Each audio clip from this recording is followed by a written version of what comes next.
Hello everybody, welcome, it's me John aka Nosey and I'm back for a brand new Transformers review. I'm going to be talking about Studio Series Transformers Rise of the Beasts, Rhinox.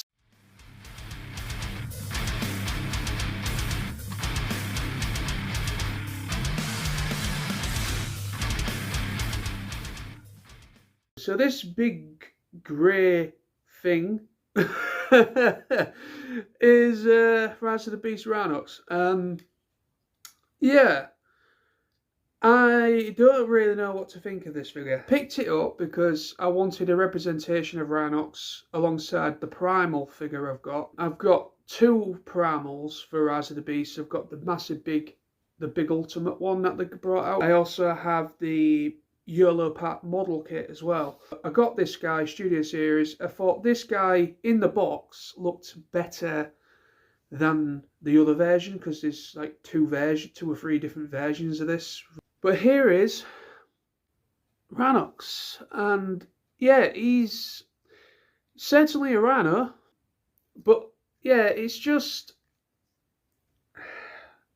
the character designs for Rise of the Beasts when I was looking into the production of Transformers Rise of the Beasts. At first, I wasn't massively sold on the design concept for Primal and for all the other characters. I thought they looked really... I just didn't like them. Upon looking into it, the design started to grow on me, and obviously you don't really see much of Rhinox in Rise of the Beasts. He's very, very much... I think he has like one sentence. I think he's literally just voiced. He has like a couple of words throughout the whole film. Because Rhinox is such an incredible character in the original animated series. He is pretty much kind of like, he's the Ironhide to Optimus Prime. He is just obviously the second in command of the Maximals. And, you know, he does look pretty cool in this mode. This is a pretty cool Rhinox mode, alternate mode. The only thing is that you've got this big gaping piece of plastic. This is the chest piece in robot mode, and he just sort of dangles there to give him a belly. A bit weird. It just sort of just dangles there, and then the back here, all the robot bit, you can tell it's all robot. There's just nothing there. Like there isn't anything like this, like shoulder pads, something to kind of cover that area up. It's just all fully exposed. So this part looks okay. It's just the back end looks very bare. This thing as well, I must say, this is actually one of the easiest movie Transformers I've ever owned. I've had some from like the original films, like 2007, 2009. You know, I've had a fair few movie bots over the years, and I used to struggle like mad to transform a lot of them, especially when they did the Human Alliance line as well. Movability in this mode is the head can just go up and down. It can't turn or anything. It just goes up and down like that.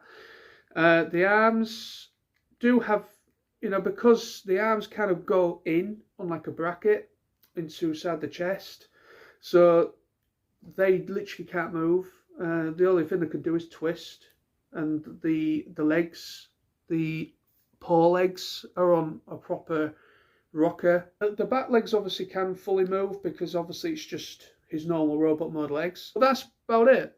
But just to give you a quick one look of him. You know, it does have some nice detailing in there though. They've got this nice bit of like, in the plastic, in the mould, you know, it does have kind of like a texture to it, but it's very, very bland colour scheme. It's just two shades of grey. It's just two shades of grey and a bit of like a copper rust bronze type colour. But anyway, so let's get him transformed, shall we? So this is his axe. I will come to this soon. That's his weapon accessory. So first things first, let me remember, because this is the first time of me actually, you know, transforming this thing. So let's bring this up and out the way, just rest it like that. Then bring down the legs like so, and then these arms just sort of bring up like that. Just bring up. Nope, see, it's come off again. So they're the only thing that seems to pop off. So those arms are now, because these are on like a bracket thing, so they go in and then you just pull them out. But these things do have a tendency of popping off. And now what you do, the whole back section unpegs, and this bit here kind of just rests or goes over the robot mode head. So you just sort of bring this down here for a second, and then bring this up and down, and then this here, this like neck piece, that should fold in on itself. Yeah, like that. Just collapses inside like that. Then what you do with the head, which I thought's quite cool, the horn stores away as well. So you just open it up like a big mouth, like the top and bottom of the head, and that just goes in the hole and put it back in like that. Now, I think what you do now is, you just do that. So you just kind of, as you see, you just kind of fold in that rhinoceros head right as far down as you possibly can, and it should go in like that, and it just closes back up. Now the last piece is this bit. You just unpeg the sides, these side brackets. Oops. Yeah, you just unpeg those side brackets, and then you bring up the chest piece. That should just rest in place, and then the side brackets go back to where they once was, and it just nicely just all clicks together.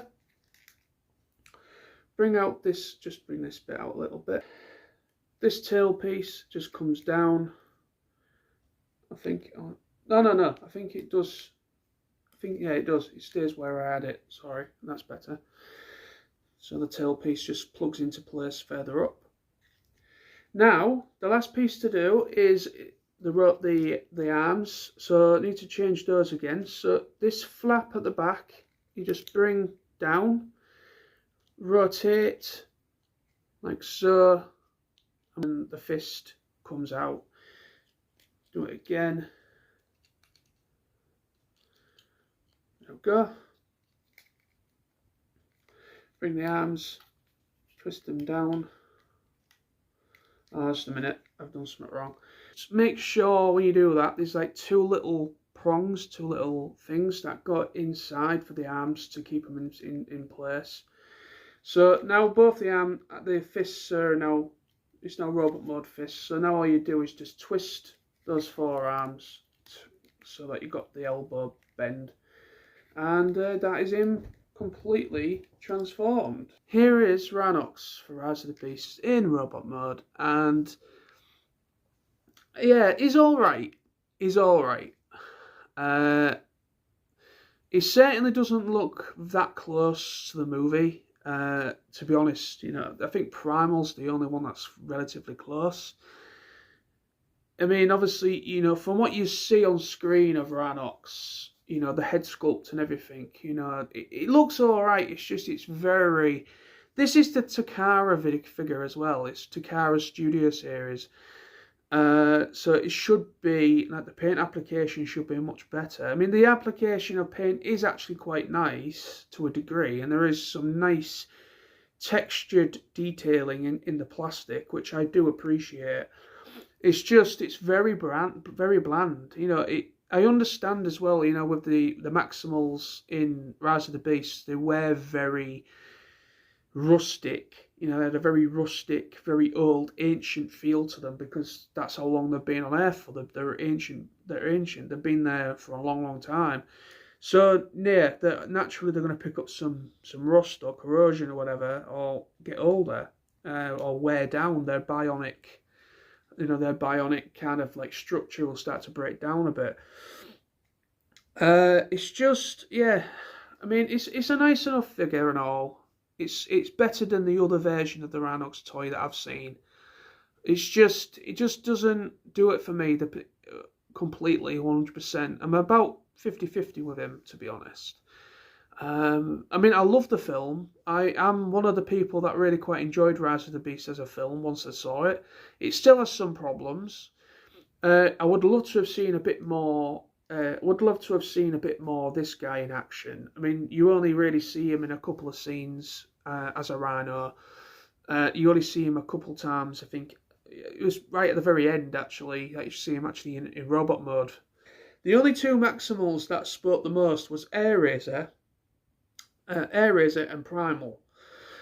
And Airazor, again, is another character that was wasted potential, in my opinion. I would love to have seen her transform at least once. He is nice enough. Articulation is actually pretty decent. You've got full range, twisty.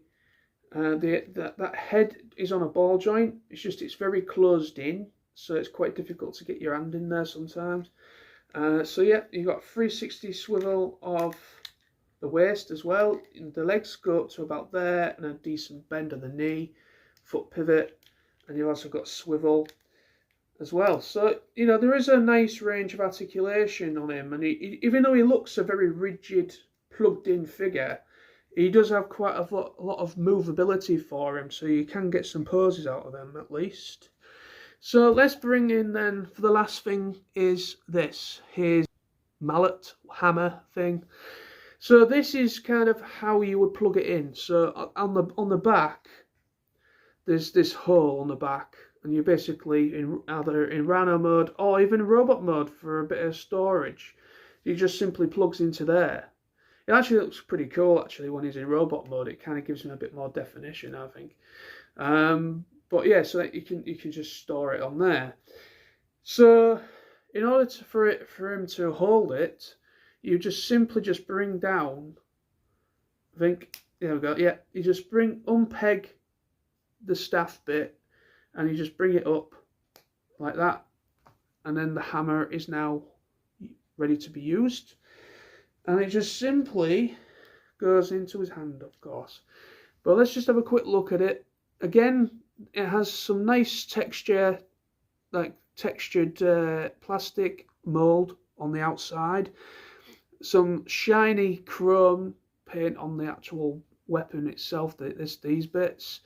And then just a generic staff. But it is a nice figure.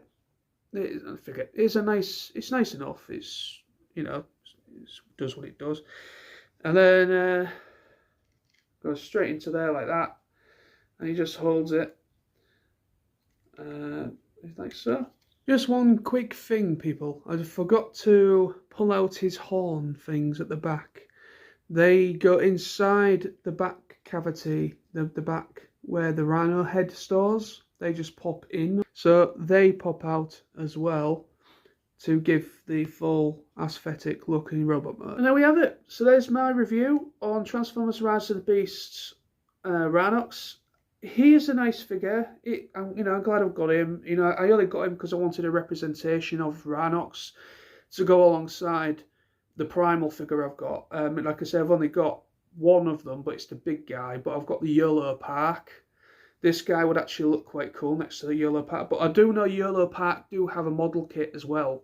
There's a Yellow Park model kit coming out for Rhinox and Cheetor as well, which I do want to pick up at some point. So because I think I prefer how the Yellow Park model kits look better. Once they're built and everything, they actually look a lot more closer to the film characters, and they do look more detailed and they do look better. So I might get the Yellow Park one as well, and at some point, and I'll do a comparison review and show him next to him. But out of the figures that you can readily buy in the shops, I think Studio Series Rhinox is the better one out of the two, because there's another version as well, but there's much more less detail on the other one I've seen.